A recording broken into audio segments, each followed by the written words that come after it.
So the 2018 World Cup in Russia has kicked off, and of course, America missed the World Cup for the first time since 1986.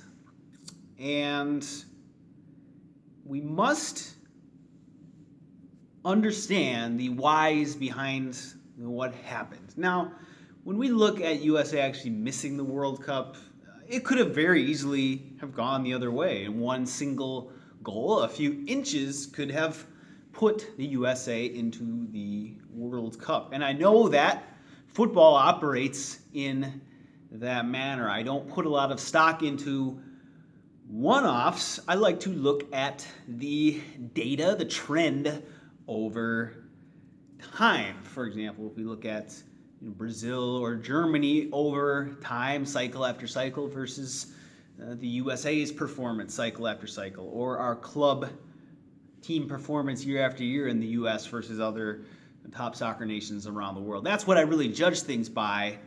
But I was hoping that USA would miss the World Cup because it would serve as a jolt, a wake-up call for most of the American soccer population that was kind of asleep as to what these systemic problems we really have here in American soccer are, and how deep they go, and how we're really operating at less than 5% of our potential. We're not awful, but for the sheer potential we have in American soccer in terms of the number of players we have, number of fans we have, wealth and infrastructure we have, we should be the global soccer juggernaut, both from a national team and a domestic club competition standpoint. We should be producing the best players, bar none, and have the best club teams and one of the best national teams on the planet every 4 years at the World Cup. But we don't. And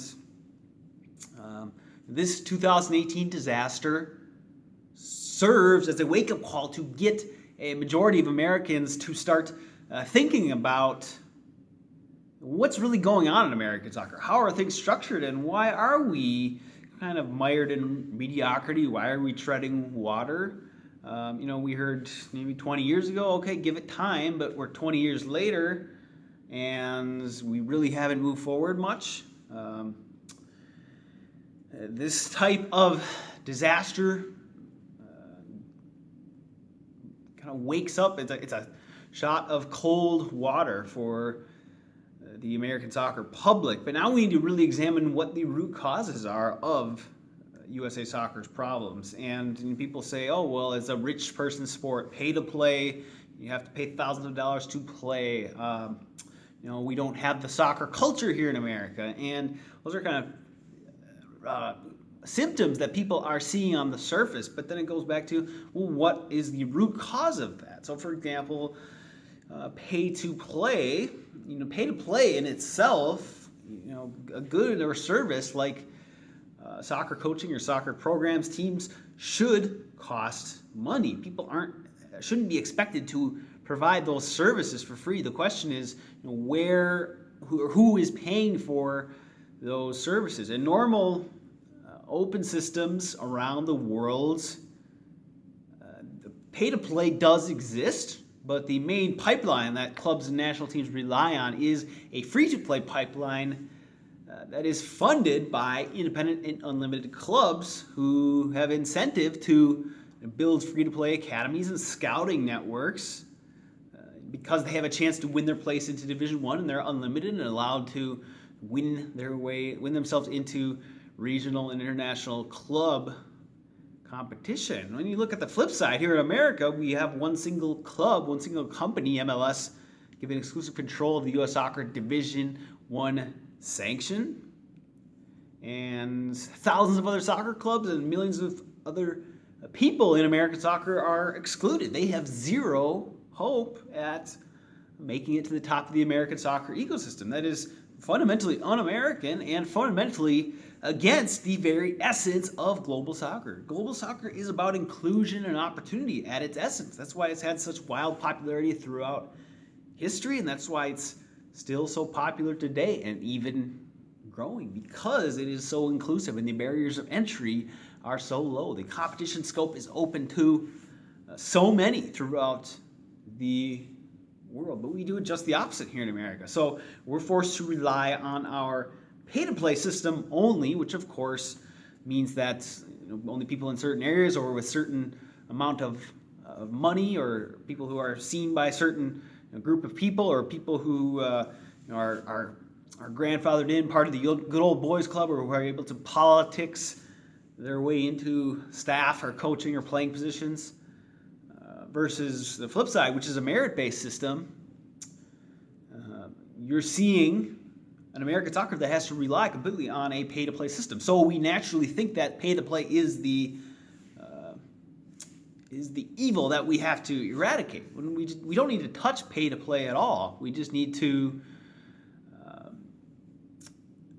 build or incentivize the creation of a free-to-play system that normally exists in open systems around the world. So if you look at a nation like Germany or England, yes, they have a free-to-play or a pay-to-play pipeline that does exist, but the main avenue for development of talent, development of clubs and players for the national team is a free-to-play pipeline incentivized by an open market, meaning that all businesses have a fair chance to compete. So that's what we're missing here in America, and that's why you see American soccer having this rich sport or pay-to-play problem, because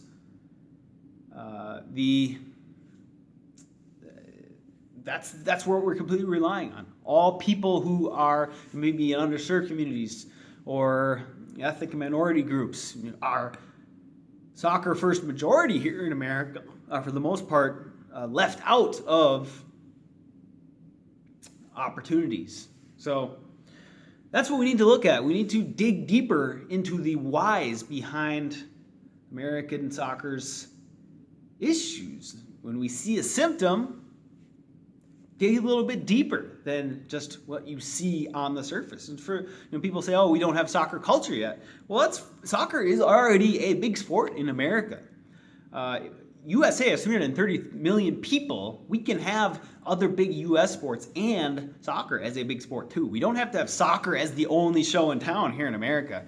That's a complete myth, a fallacy that soccer has to be the only sport in America. People have to forget about the other American sports in order for soccer to thrive here.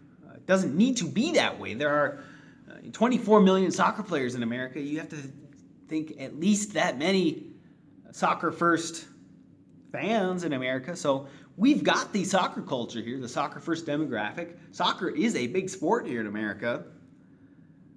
But you don't see that reflected in our domestic club soccer competition because communities and groups of people aren't allowed to build their own clubs. There's only one club that's allowed to compete, and that's MLS. Everyone is excluded.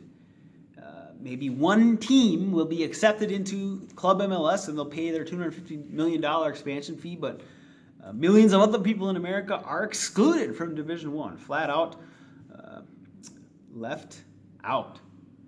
So we have the soccer culture here. If you go into American soccer hotbeds, into the inner cities, if you look in the right places, the passion for soccer does exist. You see pickup games all over the place. You see ethnic leagues all over the place.